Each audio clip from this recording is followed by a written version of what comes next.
All right, everyone, here is your start and sits at the quarterback position. Your starts. First, Jordan Love. All right, his lowest score of any game has been 17 points. He plays Jacksonville, which is the worst pass defense against any quarterback. So he's a smash and start, especially in daily. Then we have Brock Purdy. Even with his top wide receivers out, Dallas is a get right defense, so look for him to have a solid game. Finally, Aaron Rodgers. He's had another week getting back in rhythm with Devontae Adams, and the Jets are going to be basically in must win every week for the rest of the season. Your long shot is Bo Nix. The team is emerging. That offense is starting to get together, and the Panthers are a terrible team, and they're going back to young. The sits for the week, the Washington Commanders, whatever QB. Jaden Daniels is fantastic, but if he does play, his ribs are banged up, so he probably will try to protect himself. And if it's Mariota, I just don't like whoever it is this week, especially with Chicago being a top five defense. Then we have Anthony Richardson. Until he shows he can actually pass the ball and not just throw 70-yard bombs and hope someone catches it, he's going to be a sit.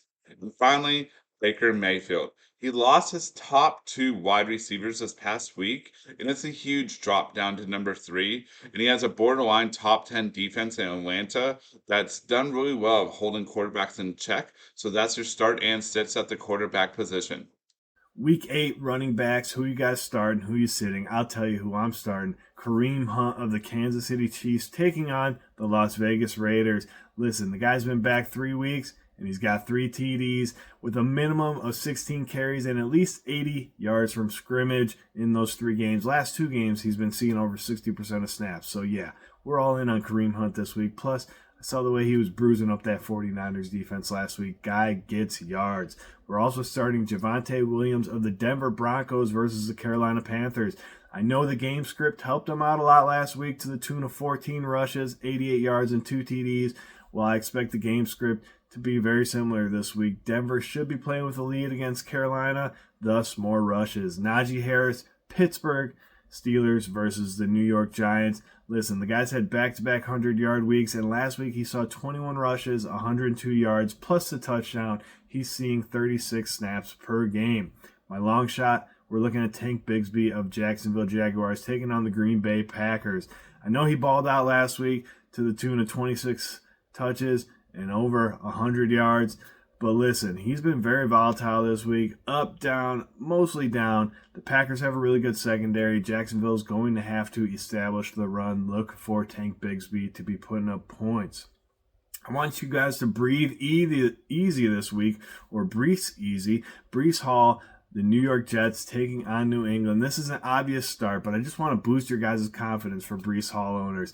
In all but 2 games, he's been a top 15 running back, but he's never cracked the top 3. So I think this is the week he does it. He's going to be our performer of the week at the running back position. If you have Breece Hall, put him in. Don't even watch that game. Just expect 20-plus points.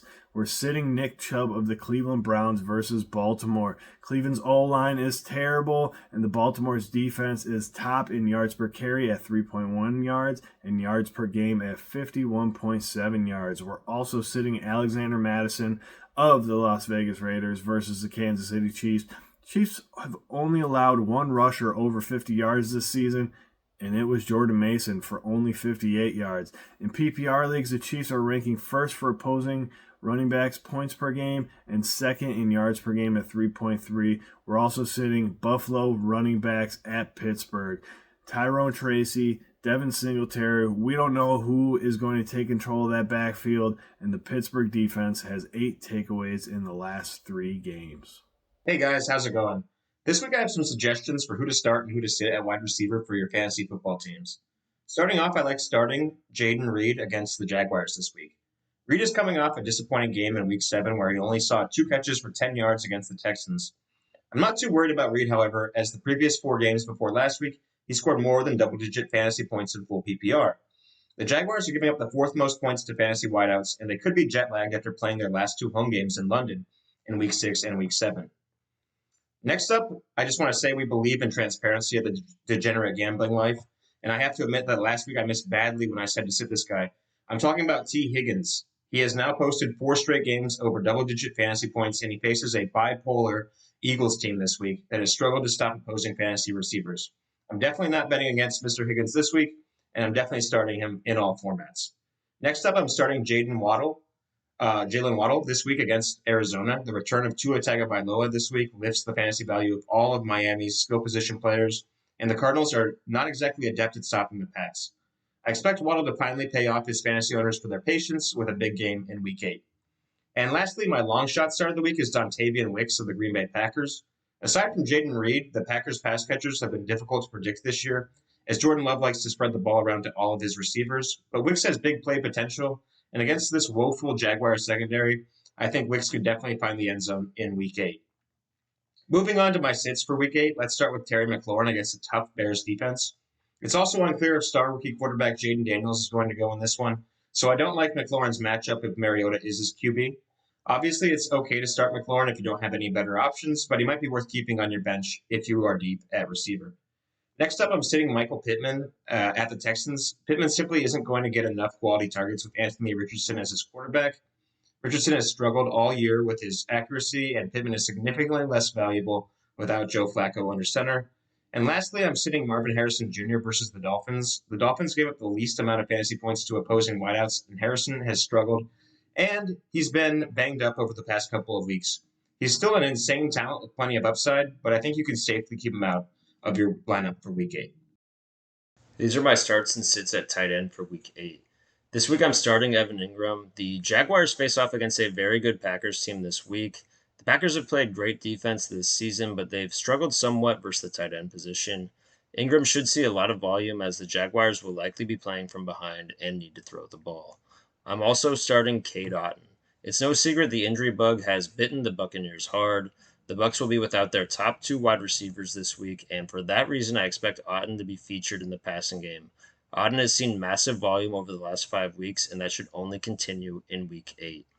This week, I'm also starting Tucker Kraft. He gets a great matchup versus Jacksonville this week, and Kraft has been rolling over the past 4 weeks. He has 4 touchdowns and 3 top 10 finishes at the position over that time span, and I expect Kraft to continue rolling tomorrow. And my long shot start of the week is Dalton Schultz. He's going up against a banged-up Colts defense, and I think the Texans could exploit the weakness that Indianapolis will have in the intermediate passing game and look to get Schultz more involved this week. If you're dealing with an injury, I don't mind playing Schultz. This week I'm sitting Cole Kmet.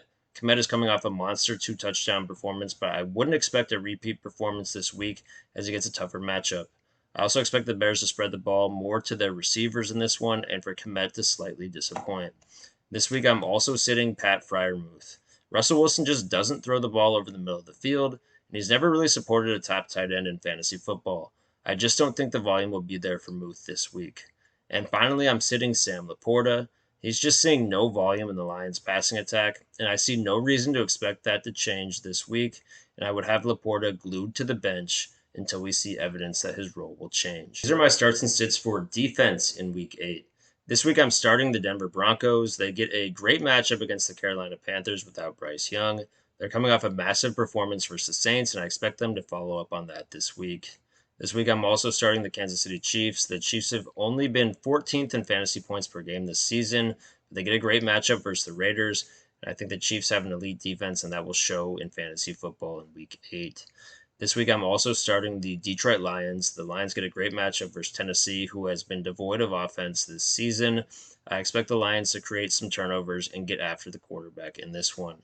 My long shot start of the week is the Atlanta Falcons versus Tampa Bay. The Bucs have had an elite offense this season, but they have been dealing with a lot of injuries on offense, and I think the Falcons might be able to create some turnovers and turn out a good performance this week. This week it's tough to pick sits on defense, but I am sitting the Ravens. I don't think they will live up to the projections this week as Marlon Humphrey is doubtful to play. The Browns' offensive line is getting Wyatt Teller back, and they might be able to produce some offense with Jameis Winston. I'm also sitting Houston this week versus the Colts. The Colts are getting Jonathan Taylor back, and the Texans struggled against the Colts defensively in their previous meeting this season. And finally, I'm sitting the Bengals defense versus Philadelphia.